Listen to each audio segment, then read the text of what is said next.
Assalamualaikum warahmatullahi wabarakatuh. Sampurasun.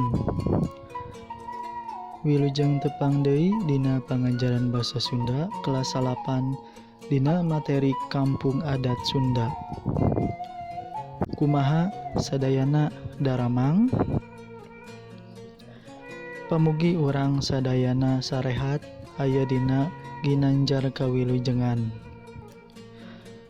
Supaya pembelajaran urang langkung mangpaat sarta aya mangpaatna, hayu urang ngadoa heula nurutkeun agama sareng kapercayaanna masing-masing.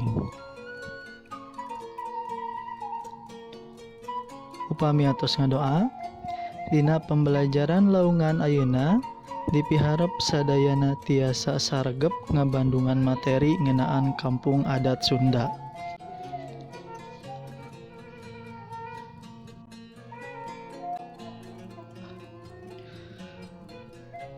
Kanggo kompetensi dasar laungan dina dinten ayeuna nyaeta aspek pengetahuan mengidentifikasi isi teks deskripsi tentang Kampung Adat Sunda dengan memperhatikan struktur teks dan aspek kebahasaan yang benar dan sesuai konteks. Kemudian aspek keterampilan menyajikan secara deskriptif baik lisan maupun tulisan hasil analisis atau pengamatan terhadap Kampung Adat Sunda dengan memanfaatkan berbagai media. Dan tujuan belajarnya yaitu menyebutkan hakikat teks deskripsi. Yang kedua, mengidentifikasi struktur teks deskripsi tentang kampung adat. Yang ketiga, mengidentifikasi isi teks deskripsi tentang Kampung Adat Sunda. Yang keempat, menyusun teks deskripsi tentang kampung adat berdasarkan hasil pengamatannya secara kreatif. Dan yang kelima, menyajikan secara deskriptif baik lisan maupun tulisan hasil analisis atau pengamatan terhadap Kampung Adat Sunda dengan kreatif.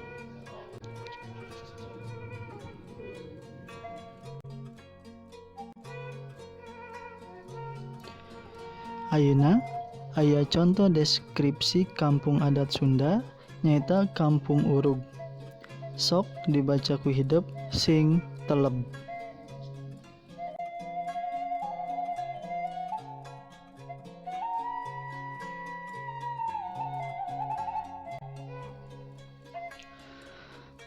Sabada dibaca, di dieu aya LKPD atawa lembar kerja peserta didik anu kudu dieusian ku hideuk nu aya patalina atawa hubunganana jeung bacaan deskripsi Kampung Urug nu dibaca bieu. Anapun pertanyaanna nyaeta nu kahiji, Kampung Urug ayana di mana? Anu kadua, hateup di imah Kampung Urug bahana tina naon? Anu katilu, naon nu jadi dadasar pikeun milih pupuhu atawa ketua adat di Kampung Urug, utamana di Urug Lebak minangka puseur adat. Jelaskeun. Anu kaopat, sebutkeun 5 wangunan jeung tempat anu dianggap suci di Kampung Urug. Anu kalima, jentrekeun bedana seren taun jeung seren patahunan. Dina lembar kerja peserta didik dipiharep hideuk ngerjakeun kalawan lengkah-lengkah ieu dihandap. Anu kahiji, pek baca naskah deskripsi Kampung Urug. Anu kaduana, eusian pancen atawa tugas anu dipidangkeun kalayan taliti tur bener. Anu katiluna, euyeuban jawaban ku cara ngumpulkeun informasi ti sababaraha sumber. Contona internet, buku pengajaran bahasa Sunda, kamus bahasa Sunda, jeung sajabana. Anu kaopat, upama geus rengse, sawalakeun jeung guru.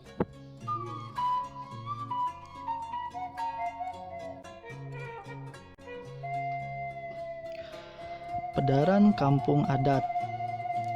Bacaan di luhur teh kaasup kana karangan deskripsi. Karangan deskripsi nyaeta karangan anu ngagambarkeun hiji hal nu tujuana supaya nu maca ngarasa siga ningali hal anu digambarkeun ku nu nulis. Bacaan di luhur teh ngagambarkeun salah sahiji kampung adat anu aya di Tatar Sunda, nyaeta Kampung Urug nu aya di Kabupaten Bogor. Kampung adat nyaeta kampung atawa lembur anu dina kahirupan sapopoe masyarakatna masih magehan adat baheula. Panceg dina miara, ngajaga, ngaraksa jeung ngamumule warisan karuhun. Boh dina wangun imah, adat istiadat, pakasaban jeung nu liana. Masyarakat kampung adat teu meunang ngarempak adat kabiasaan anu geus diguratkeun ku karuhuna. Sabab nurutkeun kapercayaanana ngarempak adat teh sarua hartina jeung teu ngahargaan ka karuhun.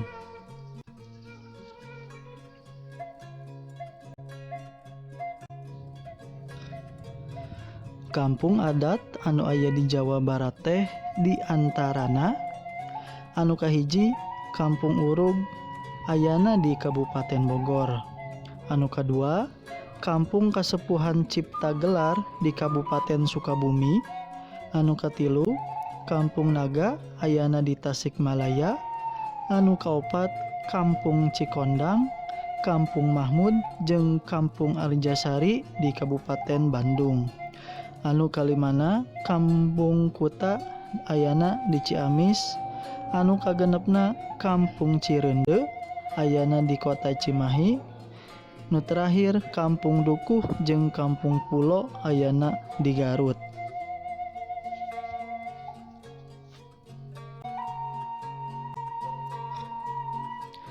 Tah, urang teh tos diajar ngeunaan kampung adat utamina Kampung Urug anu aya di Kabupaten Bogor.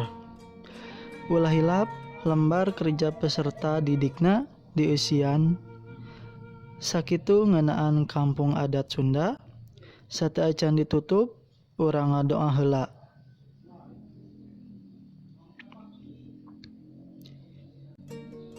Pamirengse, hapunten bilih aya kalepatan. Hatur nuhun kana perhatosanana.